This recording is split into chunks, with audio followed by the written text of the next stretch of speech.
नाज़रीन आदाब, आप देख रहे हैं INN चैनल। मैं हूं शेख अहमद अली। आज की खास बात में हम देखेंगे कई अहम कौमी और बैनुल अक़वामी खबरें।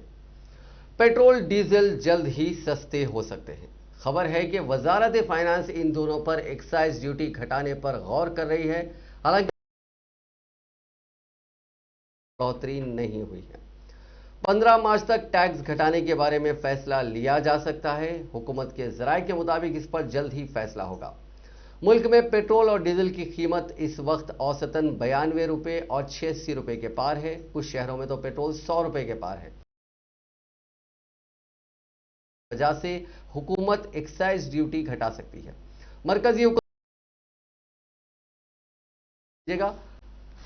हुकूमत पेट्रोल डीजल पर एक्साइज ड्यूटी, जबकि रियासती हुकूमतें वैट लगाती हैं। पिछले 2-3 दिनों में सरकारी ओहदेदारों और कॉरपोरेट्स ने टैक्स को घटाने की मांग की है। कुछ दिन पहले ही MP सुब्रमण्यम स्वामी ने यह कहकर इसकी तनकीद की थी कि राम के भारत में पेट्रोल 93 रुपये है, जबकि रावण की लंका में 51 रुपये और सीता के नेपाल में 53 रुपये है। पीर के रोजी हुकूमत के chief economic adviser KV Subramanian ने कहा था कि पेट्रोलियम प्रोडक्ट्स को GST में लाना चाहिए। हिंदुस्तान में पेट्रोल और डीजल की कीमतों पर 2 गुना टैक्स लगता है। मरकजी हुकूमत ने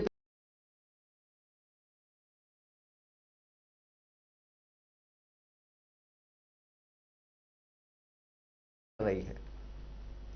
वजारत फाइनेंस इस सिलसिले में कुछ रियासतों से भी बातचीत कर रहा है कि वो टैक्स घटा दें। हालांकि पंजाब, बंगाल, आसाम समेत कई रियासतों ने हाल ही में पेट्रोलियम प्रोडक्ट्स पर टैक्स घटा दिए हैं। पंजाब में 2022 में इंतखाबात हैं, जबकि बाकी रियासतों में इसी महीने से असेंबली इंतखाबात का अमल शुरू हो रहा है। मरकजी हुकूमत को लगता है कि पेट्रोलियम प्रोडक्ट्स की ज्यादा कीमतें इंतखाबात में उनके खिलाफ काम कर सकती हैं। वजीर फाइनेंस निर्मला सीतारामन ने घटेगा, लेकिन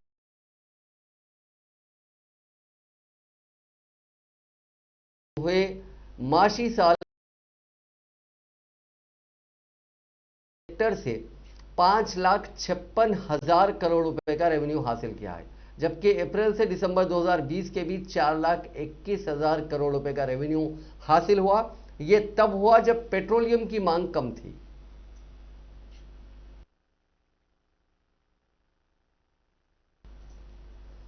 पेट्रोल और डीजल के बढ़ते दामों के खिलाफ कांग्रेस पार्टी ने आज दिल्ली में बड़े पैमाने पर एहतजाज मुनक्किद किया।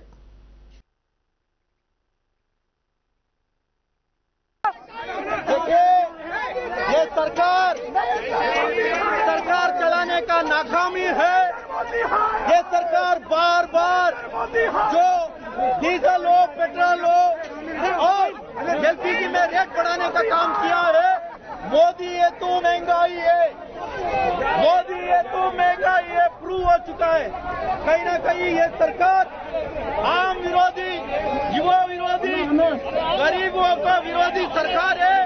और महिला घर पे किस तरीके से रसोई में जो काम कर रहा है, किस तरीके से वो लोग जो घर चला रहे हैं, इनको कोई फर्क नहीं पड़ रहा है। जो इस कोविड के समय में बार बार रेट बढ़ाने का काम ये सरकार कर रहा है। ये सरकार जो इस देश का आम लोगों का खून पीने का काम, खून चूसने का काम ये सरकार कर रहा है। जल्दी से जल्दी कम करो। और जो फालतू बयान दे रहा है इनका मंत्रिमंडल लोग, जो गर्मी आएगा तो पेट्रोल कम होगा करके जो बातें कर रहा है, ये किसको गर्मी हो रहा है? जो अमित शाह का गर्मी का होना है, नरेंद्र मोदी को होना है, किसको होना है? नहीं चलेगी, नहीं चलेगी। मोदी तेरी हिजरत नहीं। मोदी है तो महंगाई है, मोदी है तो महंगाई है, मोदी है तो महंगाई है, मोदी है तो महंगाई है, मोदी है तो महंगाई है, मोदी है तो महंगाई है, मोदी है तो महंगाई है, मोदी है तो महंगाई है, मोदी है तो महंगाई है, मोदी है तो महंगाई। देखिए ये सरकार चलाने का नाकामी है। ये सरकार बार बार जो हिंदुस्तान के साबिक वज़ीर-ए-आज़म डॉक्टर मनमोहन सिंह ने आज मरकज की मोदी हुकूमत को बढ़ती बेरोजगारी और मईशत की बदहाली के लिए जिम्मेदार ठहराते हुए शदीद तरीन हमला किया। उन्होंने कहा कि 2016 में बगैर सोचे समझे लिए गए नोटबंदी के फैसले ने मुल्क में बेरोजगारी का आलम पैदा कर दिया और गैर मुनज़्ज़म सेक्टर को खस्ताहाली की तरफ ढकेल दिया। साबिक वज़ीर-ए-आज़म ने किसी भी मामले में रियासतों से मुस्तकिल तौर पर मशवरा नहीं करने को लेकर भी मोदी हुकूमत को तनकीद का निशाना बनाया। दरअसल doctor Manmohan Singh development studies के जरिए डिजिटल प्लेटफॉर्म पर मुनक़िदा एक डेवलपमेंट समिट का इफ्तिताह किया और इसी मौके पर उन्होंने मरकजी हुकूमत की पॉलिसियों की तनकीद की। साबिक वज़ीर-ए-आज़म ने कहा कि बढ़ते माली बहरान को छुपाने के लिए हुकूमत हिंद और भारतीय रिजर्व बैंक आरबीआई के जरिए उठाए गए गैर मुस्तकिल इक़दाम की वजह से पैदा कर्ज बहरान से छोटे और दरमियानी सेक्टर मुतासिर हो सकते हैं और इस हालत को हम नज़रअंदाज नहीं कर सकते।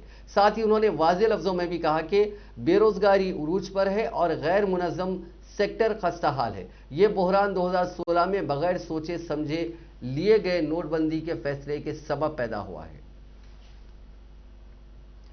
म्यांमार में जमहूरी हुकूमत के तख्ता पलट को 1 महीना हो चुका है। फौज के जबर के बावजूद जमहूरियत की बहाली की मांग कर रहे मुजाहिरीन पीछे हटने तैयार नहीं हैं। मीडिया रिपोर्ट्स के मुताबिक अब तक 25 लोग फौज की फायरिंग में मारे जा चुके हैं।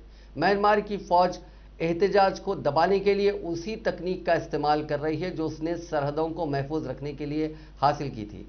चीन की फौज ने हांगकांग और शिनजियांग में जमहूरियत के हामियों की आवाज दबाने के लिए इन्हीं जासूसी इक्विपमेंट और हथियारों का इस्तेमाल किया था।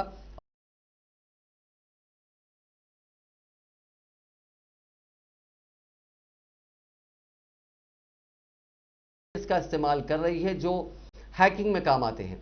इसके अलावा सैटेलाइट और टेलीकम्युनिकेशन अपग्रेडिंग के जरिए भी तहरीक को कुचला जा रहा है ताकि मुल्क में जो कत्लेआम हो रहा है वो दुनिया तक ना पहुंच पाए। तकनीक के इस्तेमाल के साथ ही म्यांमार की फौज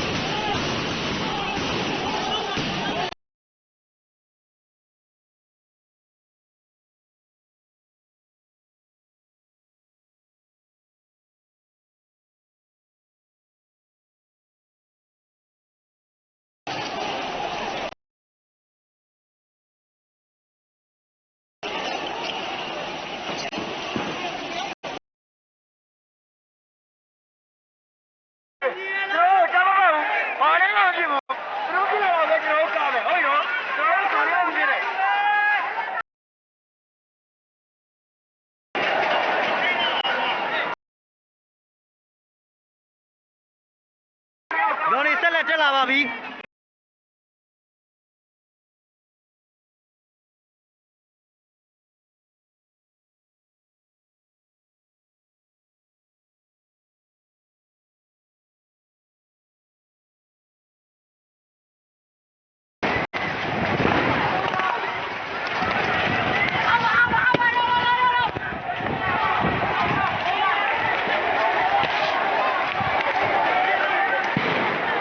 Tadi tu kene Bobby, Baba jadi dah pilih. Ni yang bau ni dah pilih balik. Dah bau ni dah pilih balik.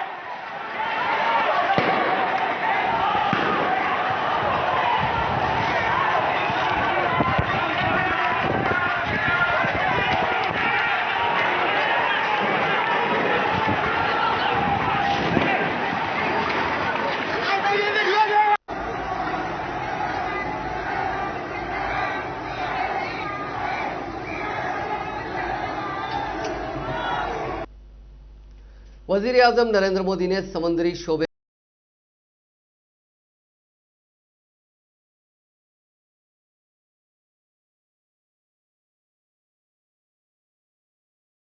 जरूरत है। मोदी ने मंगल के रोज 3 रोजा मेरी टाइम इंडिया कॉन्फ्रेंस का वीडियो कॉन्फ्रेंसिंग के जरिए इफ्तिताह करते हुए कहा कि हिंदुस्तान की तहजीबें मुल्क के वसी और अरीज समुद्री हुदूद में परवान चढ़ी हैं, जिसने हमारी खुशहाल समुद्री तारीख को हजारों बरस से समुद्री साहिलों के जरिए दुनिया से जोड़ रखा है। इसलिए इस रिवायत को अब पूरी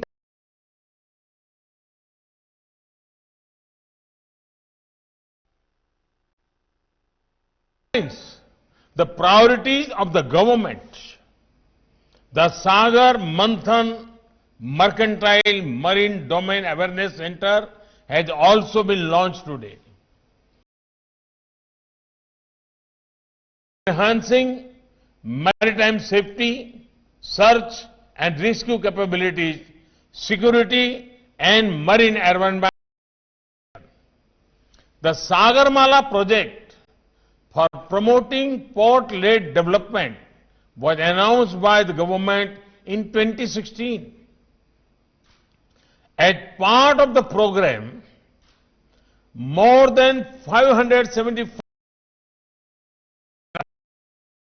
billion US dollars or 6 lakh crores have been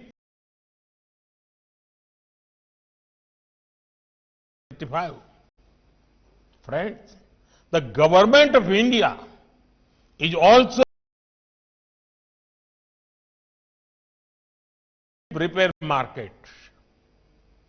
To encourage domestic shipbuilding, we approve the shipbuilding financial assistance policy for Indian shipyards. Ship repair clusters will be developed along both coasts by 2022. Domestic ship recycling industry will also be promoted to create wealth from waste. India has enacted Recycling of Ships Act 2019 and agreed to the Hong Kong International Convention. Friends, we want to share our best practices with the world, and we are open to learning from global best practices. Continuing with our focus on trade and economic linkage with the BIMSTEC and IOR nations, India plans to enhance investment in infrastructure and facilitate mutual agreements by 2026. Government of India has also initiated holistic development of island infrastructure. Congress की general secretary Priyanka Gandhi के आसाम दौरे का आज दूसरा दिन है। प्रियंका गांधी इंतखाबी तशहीर में मसरूफ हैं और मुख्तलिफ शोबे के लोगों से मुलाकात कर रही हैं। मंगल के रोज प्रियंका गांधी ने तेजपुर में एक बड़े जलसे से खिताब भी किया। जलसे आम से कबल तेजपुर में ही प्रियंका गांधी ने चाय बागान की खातून मजदूरों से मुलाकात की। आसाम में चाय बागान के मजदूरों का मसला काफी अहमियत का हामिल है और प्रियंका गांधी उसे खास तवज्जो दे रही हैं।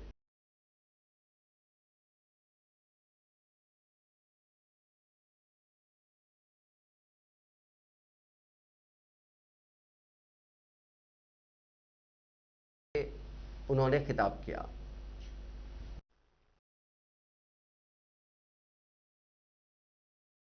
सरकार और यहाँ की सरकार असम को देख रही है, जिस तरह से असम को आगे बढ़ा रही है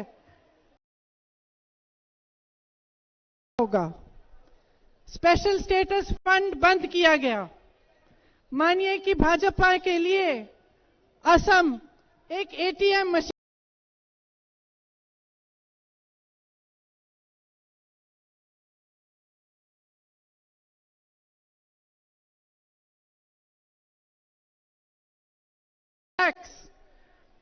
लेकिन भारत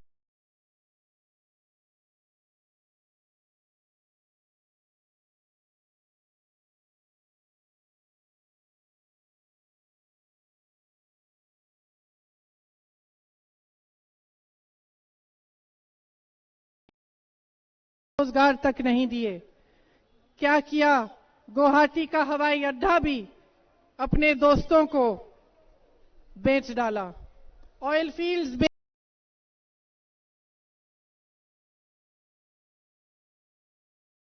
मसले पर एक मरतबा फिर कांग्रेस लीडर राहुल गांधी ने मोदी हुकूमत पर हमला बोला है। उन्होंने ट्वीट करके कहा कि जो मुल्क को गल्ला दे रहा है वो किसान अपना हक लेकर रहेगा।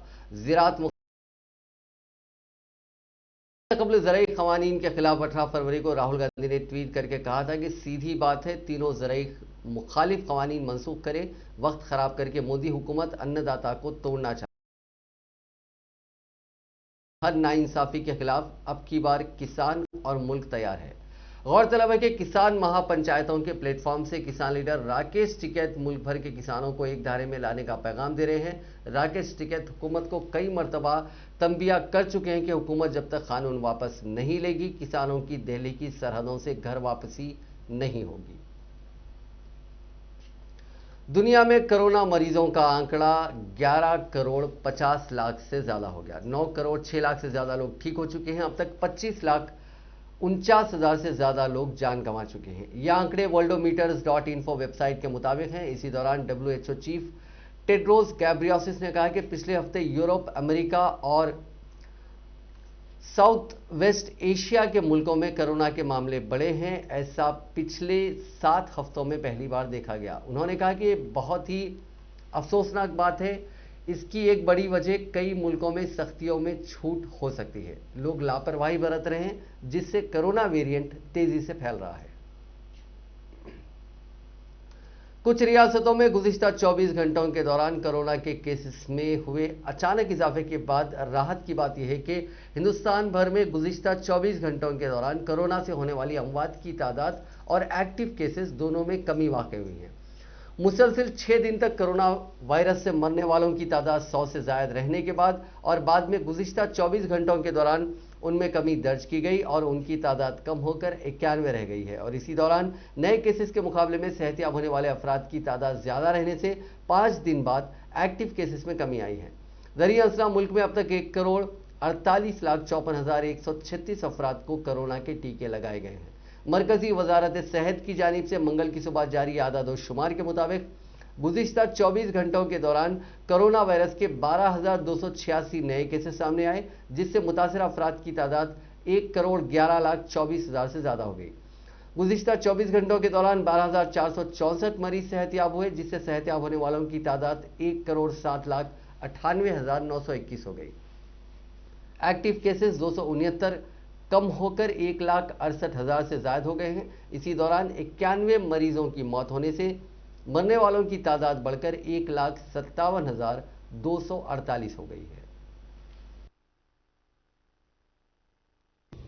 देश में जो केसेस रिकवर हो चुके हैं वो 97% से अधिक है। ये जो हरा हिस्सा है इस ग्राफ का, ये आपको दिखाता है कि 97% से ज़्यादा रिकवरी है कोविड से और 1.51% एक्टिव केसेस हैं। जो नीला हिस्सा है जो आप देख रहे हैं, जो लगातार नीचे घटता जा रहा है, वो एक्टिव केसेस का है।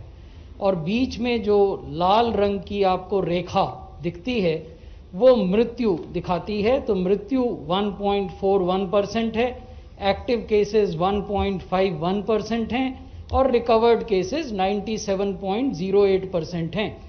ये स्थिति तब है जब देश के कुछ राज्यों में केसेस की संख्या बढ़ रही है।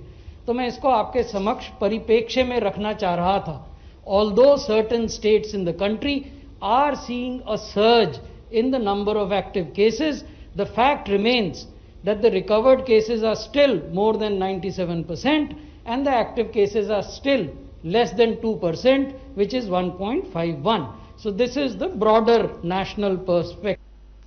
हिंदुस्तान में कोरोना वायरस के खिलाफ वैक्सीनेशन का दूसरा फेज शुरू हो गया है। पीर के रोज 60 साल से ज्यादा उम्र और संगीन बीमारियों से जूझ रहे 45 से 59 साल वाले लोगों का वैक्सीनेशन शुरू हुआ। पहले ही दिन 24,50,000 आम लोगों ने रजिस्ट्रेशन कराया। मंगल की सुबह 8 बजे तक के डेटा के मुताबिक इंडिया में टीके के 1 करोड़ 48 लाख डोजेस दिए जा चुके हैं। इनमें 1 करोड़ 22 लाख डोजेस को पहले फेज में दिए जा चुके हैं और 26 लाख लोगों को दूसरा डोज दिया जा चुका है। 1,29,000 सीनियर सिटीजन्स ने भी अब तक वैक्सीन लगवाई है। मुल्क में 16 जनवरी को हेल्थ केयर वर्कर्स को टीका लगाने के साथ कोरोना वैक्सीनेशन की शुरुआत हुई थी। इसके बाद 2 फरवरी से फ्रंटलाइन वर्कर्स को भी वैक्सीन लगने लगी थी। वैक्सीनेशन के 45वें दिन यानी बीते पीर के रोज जुमला 5,52,000 डोजेस दिए गए। 1 मार्च को कोविन पोर्टल पर 25 लाख रजिस्ट्रेशन हुए थे। इनमें से 24,50,000 आम लोग हैं। इसके साथ ही 50,000 हेल्थ केयर वर्कर्स और फ्रंटलाइन वर्कर्स हैं। पीर के रोज यानी 1 मार्च के लिए कोविन पोर्टल पर 6,44,000 अपॉइंटमेंट्स बुक किए गए थे। इनमें से 5,52,000 लोग ही वैक्सीन के डोज लेने आए। इनमें से 4,11,000 को पहला डोज और 1,41,000 लोगों को दूसरा डोज दिया गया। पहले दिन रजिस्ट्रेशन को लेकर सामने आई तकनीकी खामियों ने भी तादाद को महदूद रखा। पीर को शाम 7 बजे तक 60 साल से ज्यादा उम्र के 1,28,630 और संगीन बीमारियों से जूझ रहे 45 से 59 उम्र के 18,850 लोगों ने वैक्सीन का पहला डोज लगवाया। अब तक 66,95,625 हेल्थ वर्कर्स को पहली डोज दी गई है, जबकि 25,97,799 ने दूसरी डोज भी ले ली है। इसी तरह 53,27,587 फ्रंट केयर वर्कर्स ने पहली डोज ली है।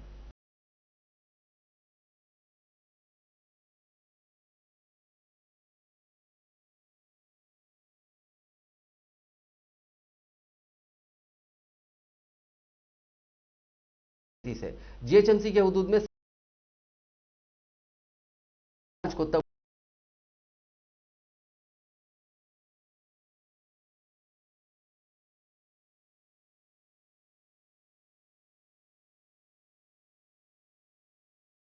अच्छा साबित हुआ है। मुल्क में अरबपतियों की तादाद एक साल में 137 से बढ़कर 177 हो गई है। यानी एक साल में मुल्क में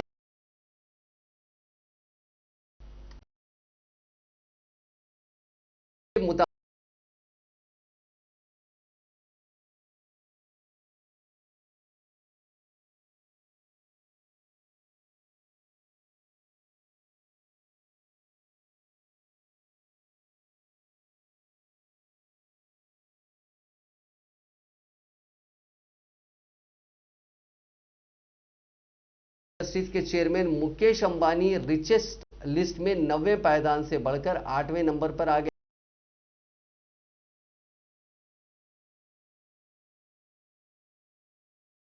अरब डॉलर की थी, जो अब 83 अरब डॉलर यानी 6,10,000 करोड़ रुपए की हो गई है। रिचेस्ट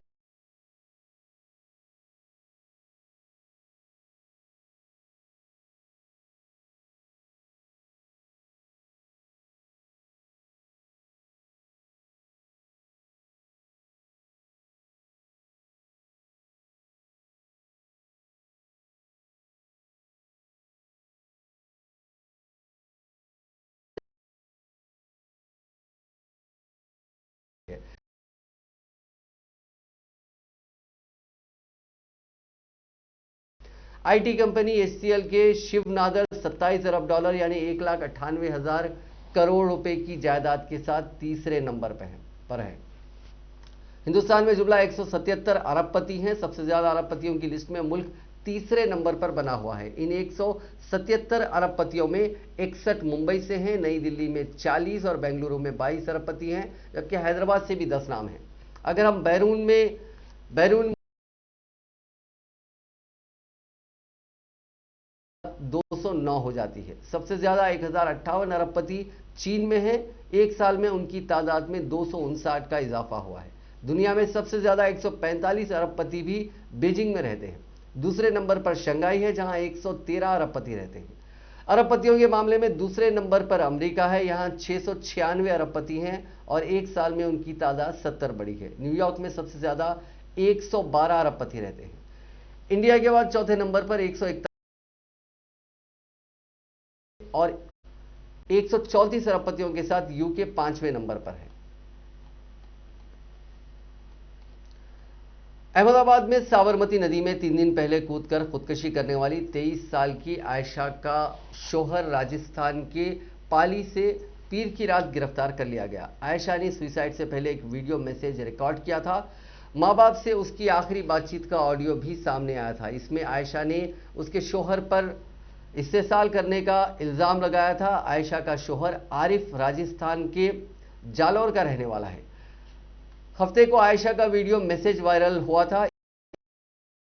जालौर में आरिफ के घर पहुंची तो खानदान वालों ने बताया कि वो एक शादी में गया था और वहीं से कहीं चला गया था। इसके बाद मोबाइल लोकेशन की बुनियाद पर मुलजिम को पीर की रात पाली से गिरफ्तार कर लिया गया। आयशा अहमदाबाद के रिलीफ रोड पर वाक़े एसवी कॉमर्स कॉलेज में इकोनॉमिक्स से एमए कर रही थी। साथ ही एक प्राइवेट कंपनी में जॉब करती थी। उसकी शादी आरिफ से 6 जुलाई 2000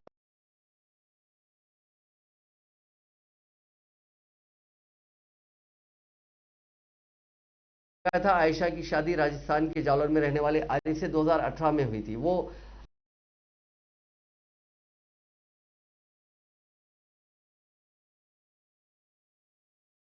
लिया आयशा के वालिद लियाकत दहेज वालों ने उसे 3 दिन तक खाना तक नहीं दिया। वो ने उसका मोबाइल फोन तक छीन लिया था। किसी तरह आयशा ने अपने एक पड़ोसी के मोबाइल से उन्हें कॉल करके रोते हुए कहा था कि पापा ये लोग मुझे अब खाना तक नहीं दे रहे हैं। लियाकत ने बताया कि इसके बाद वो फौरी आयशा को मायके ले आए थे और उसके शौहर आरिफ, सास ससुर और उसकी ननद के खिलाफ घरेलू तशद्दुद का केस दर्ज कराया था। आयशा ने अपने वीडियो में उनसे इस मामले को वापस लेने की मांग की थी, लेकिन वो अपनी बेटी के खातिलों के मेंबर गुलाब खान पठान का कहना है कि आयशा का केस बेहद तकलीफदा है। कानून के मुताबिक ये मामला मानना है कि मुलजिम को सजा तो यकीनन होगी। सब टीवी पे आ चुका है मैडम। ये बोलो क्या समझा? मैंने बोलो। कितनी कस्में दी उसको कि तेरा इतना मुबारक नाम है, आयशा अम्मा आयशा रदीलनो का मुबारक नाम है बेटा, उस मुबारक नाम की लाज रख। उत्तर प्रदेश की योगी हुकूमत में जराइम कम होने का नाम नहीं ले रहे हैं। ताजा मामला उत्तर प्रदेश के हाथरस का है, जहां जमानत पर छूटे जिनसी इस्तेसाल मामले के एक मुलजिम मुतासिरा के वालिद के जरिए छेड़छाड़ का मामला दर्ज कराने के बाद मुलजिम गौरव शर्मा 2018 में 1 महीने के लिए जेल गया था। उसे मकामी अदालत ने जमानत दे दी थी। मीडिया जराये से मौसूल हो रही खबरों के मुताबिक गांव के एक मंदिर के बाहर मुतासिरा की फैमिली और जिनसी इस्तेसाल मामले के मुलजिम गौरव शर्मा के दरमियान पीर की शाम को जोरदार बहस हुई, जिनकी अस्पताल ले जाते वक्त मौत हो गई। हाथरस की पुलिस सुपरिंटेंडेंट ने इस वाक़े के ताल्लुक से कहा कि जिस शख्स की मौत हुई है उन्होंने गौरव शर्मा के खिलाफ जुलाई 2018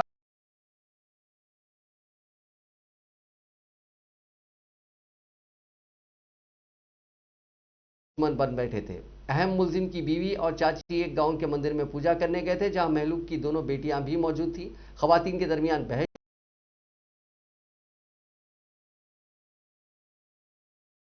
हो गई।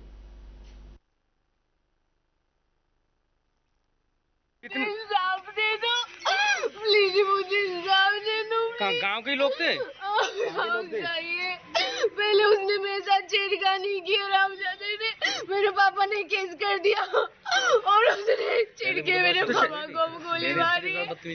मेरे पापा को गोली मारी। रहता है अभी कोना से यहाँ गाँव में आए घूमने के लिए। कितने लोग थे जिन्होंने गोली मारी थी? 6-7 लोग थे। 6-7 लोग थे। मेरे पापा को यहाँ गोली मार दी, यहाँ मार देता, यहाँ क्यों गोली मारी क्यों?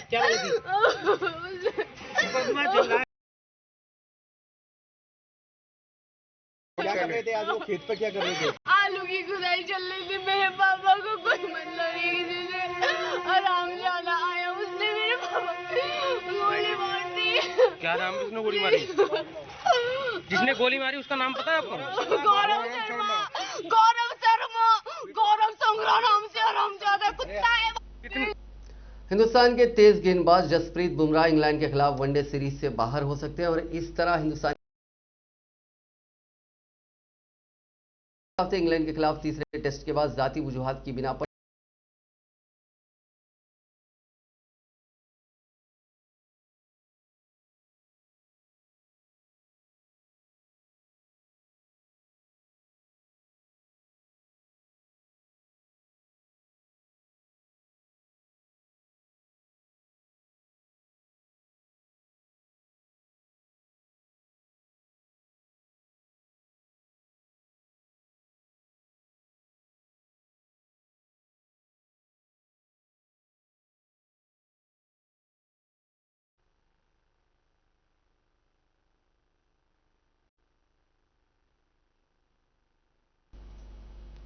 नाजरीन, आज की खास बात में बस इतना ही। आपसे कल मुलाकात होगी नई खबरों के साथ, नए एनालिसिस के साथ। फिलहाल दीजिए इजाजत। खुदा हाफिज।